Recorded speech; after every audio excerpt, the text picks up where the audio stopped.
Hello and welcome to my Cats and Kdrama channel. Today I will recap and review episode 13 and 14, Taxi Driver Season 2. As usual, spoiler alert. Episodes start with flashback to July 2022, where CEO Jang interviewed Hajun for the taxi driver position. Hajun told CEO Jang that he used to live in orphanage. Back to the present day, Seo Jang started to dig more on Hajun and almost bumped into him nearby the organization mentioned. The member had a meeting on the mission. Seo Jang pointed out that the police captain from previous mission in Kottaya was used to be the same team with the two corrupt police before. There was even a camera blind spot in Jongsam police station. They decide to find the recording evidence that the journalist Kim gives to Detective Choi. Head guard Jang called Doki and asked him back to work. There, the guard that changed the number with Doki got beaten up. The other two also been beaten up, but guard Jang spared Doki. Wendy came and get mad at guard Jang for losing the delivery. Guard Jang forced the two guards to put the details on the night. After got the details, guard Jang went into the secret room with Doki follow him behind secretly. Doki then entered the secret room and found the chief office. Doki found the incident timeline was stored inside the locker. Doki almost got caught by the chief but managed to escape via the air vent. In the HQ, Goon tried to dig in the hard drive but got nothing except footage of the CCTV. The footage showed different women exit the club and enter the hotel room. Seo Jang deduced that it might hold on some evidence. They also found CCTV of Detective Choi. Doki agreed with Seo Jang and pointed the CCTV footage of Detective Choi that made his death rule as suicide. Wendy then called Doki, asked for a favor. Wendy asked Doki to deal with Victor on behalf of her. Victor threw a fit at Doki after losing his delivery. Wendy tried to cheer Victor up by asking him to choose his new Victor.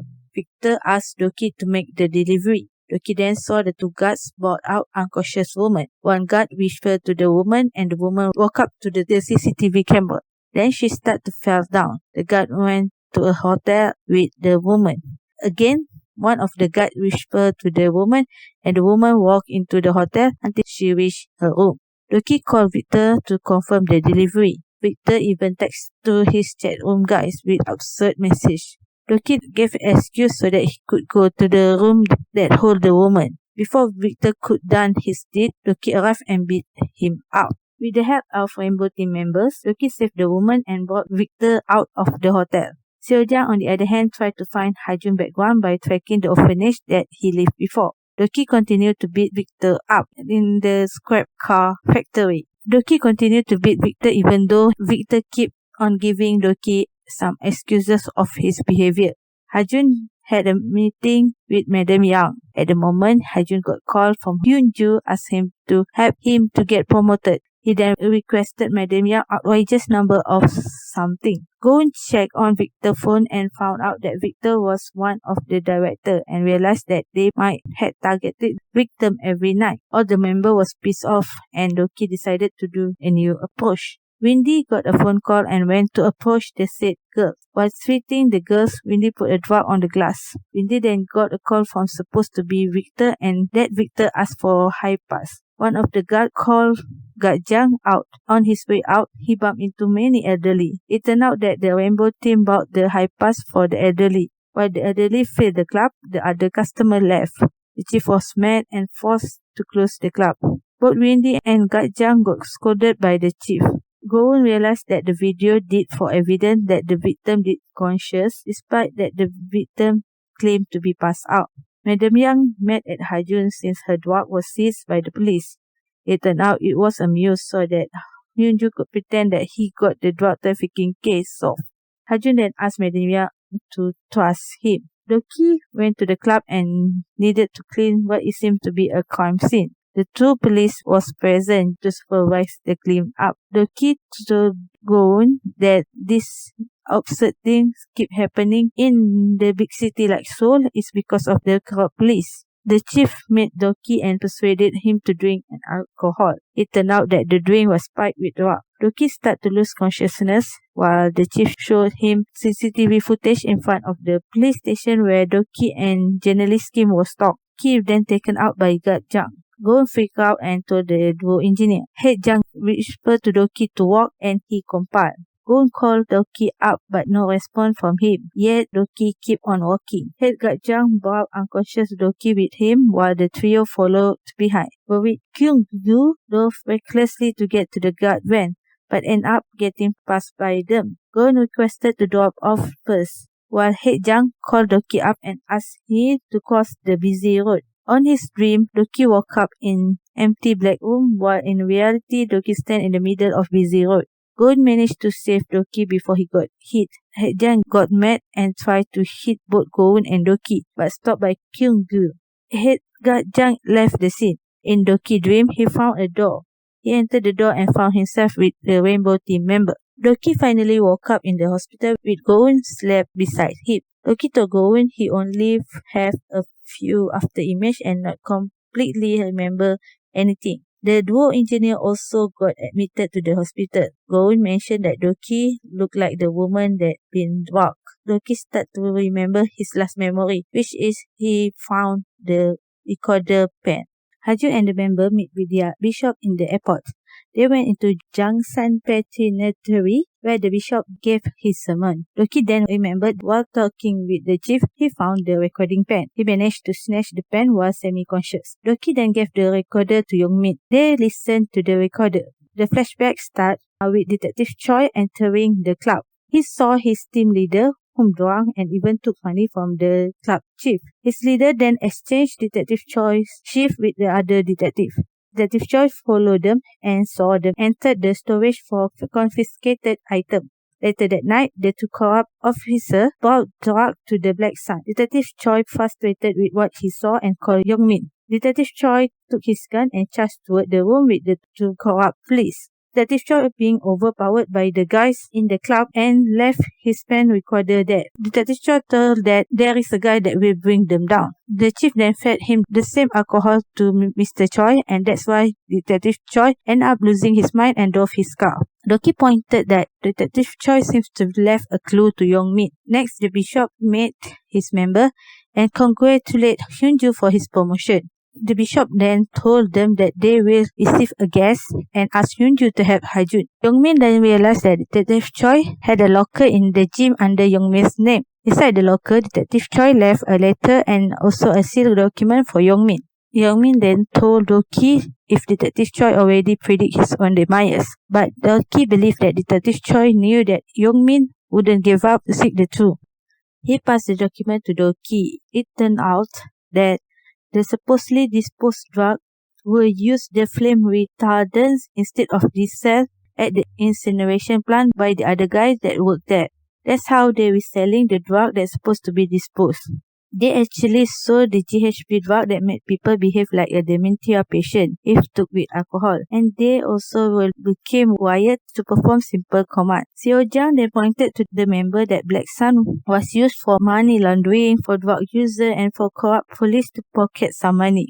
Hyunju, Hajun, and Madam Yang met and talked about the drug that she managed to get back after got confiscated by the police. Hyunju bragged that he will get promoted. The club chief came to report on the newbie guard, aka Doki. After heard about the trouble caused by this newbie guard, Hajun started to freak and asked for the picture. Hajun shocked to see it was indeed Doki. Then they sent their minions to the Rainbow Transport, but nobody's there. Hajun wanted to report this new news to the bishop so that they can change the date for the guests, but been brushed off by the bishop. The member then gathered up for their new plan. The two officers came around to pick the drug. Hajun felt unsettled during the pickup. Things seems to be happening rather smoothly. Hyunju seems to be at ease, but Hajun still very worried. Hajun went to the Black Sun to entertain the bishop guest. While Guard Jang and Windy sold the drug, the customer checked on the drug and found out it wasn't real. The customer complained that the drug actually a flower. Everyone from Madam Yang, the chief of Black Sun, and also the Tukuk police and Hajun start to point finger at each other. Suddenly, bunch of guests were fainted. It turned out that they were drunk. The liquor came from the chief office that already tainted with the drug. Madam Young believed that they betrayed her. Fight ensued inside the club. Hajun confused with how this turned out. Then Hajun saw Doki look at them from the VIP room upstairs. Back on the day before the pickup, duo engineer entered the storage with some excuse, but they actually went to make preparation in order to sneak into the store later that night. Later, they swapped the drug with a flower. It turned out that the corrupt police did took the flower instead of drug, while the real drug being put into Hyunjoo's office. Because of that, the police went on raid on his office. After seeing what happened, Hyunjoo asked help from Hajun. Doki and Hajun looked at each other while Hajun complimented Doki and vowed to kill Doki. The police SWAT team came and took everyone. They sent them to the police as per Yomin requested. All of them faced trial and got their sentence. Hyunjoo was worried for his life as the police went after him while he was in hiding. Instead of helping him, Hajun choked him. Doki then drove Yomin to the courthouse. Yomin told Doki that his method wasn't lawful but it was just. Youngmin got his reputation as a journalist and covered the Black Sun case. Back at the mansion, Hajun wanted to take responsibility on what happened at the last event. The bishop ended up asking his minion to choke on Hajun. He blamed solely on Hajun for what happened. Hajun then pleaded for one more chance and then the bishop let him go. Doki got a new customer for deluxe taxi which turned out to be the bishop. Let's start with my overall thought about these two episodes. Honestly, I have a mixed feeling about these two episodes. Some part I did like, but other I feel like it was a bit lacking. Let's review a few points that I want to touch.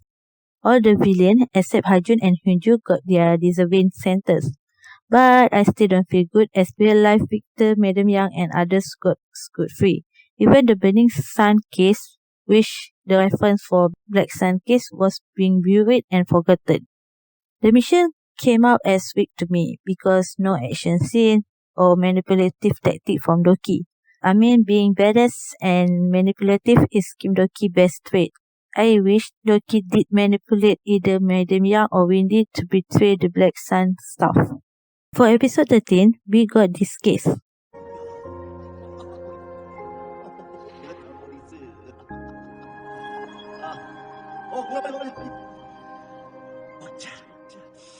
냄새 좋아해. 이거 남자 좀. 회장님, 빨리 와요. 집에 와서.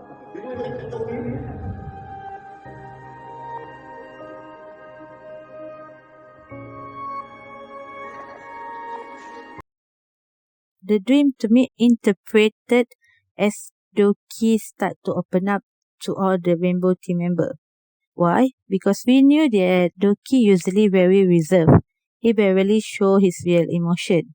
This probably happened due to his trauma that even when he felt comfortable or trusted someone, he still built a wall between them.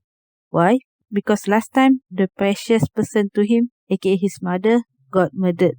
That event happened to his mother, kind of making him feel insecure to let anyone inside his heart. But in this particular scene, it will change Doki. And I believe it actually a point for Doki to turn back to what Doki used to be.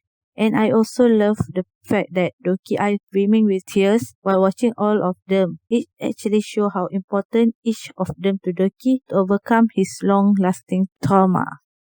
Now my sympathy toward Hajun skyrocketed after seeing him being ignored by the bishop. While trying to warn the bishop about Doki, Hajun got brushed off instead. Then he still got blamed for everything that happened. Next week teaser will show a little bit about little Hajun. I wonder what kind of manipulative tactic that the bishop done to Hajun since he was a kid for him to turn into this cold-blooded master. Honestly, when I saw the trailer, this scene caught my attention more than Doki Hajun. 다 당신이 죽인 아이들이잖아요. 저도 사진 볼 때마다 기도 드립니다. 말도 안 되는 소리 집어치는 미친놈아. There is two people with different mindset having a battle of wit. Both Seo Jiang and Bishop are leaders for their respective organization. Seo Jiang with Bluebird Foundation and Rainbow Team, while Bishop with his corps. Another polar opposite between them is Seo Jang will even trade his life for his member. However, the bishop on the other hand did not hesitate to hurt one of his loyal member. Seo Jang usually have this kind demeanor, but here he casually called the bishop psycho. It's really interesting to see these two leaders having their own battle of wit. Next two episodes will be the final episode for the Taxi Driver Season 2. My expectation is I really hope that Hajun will end up save Seo Jang's life and backstab the bishop. Why? Because of Hajun's last word to Seo Jang, which is I hope you live a long life. And second, your small act of kindness save your life. Will these two words from Hajun actually foreshadowing Hajun's decision to save Seo Jang? It's actually my wishful thought, although I think if Hajun backstab the bishop, it will cost his life. But I do still wish that Hajun's consciousness will take over when he need to choose between bishop and Seo Jang. And that's all my recap and review for episode 13 and 14.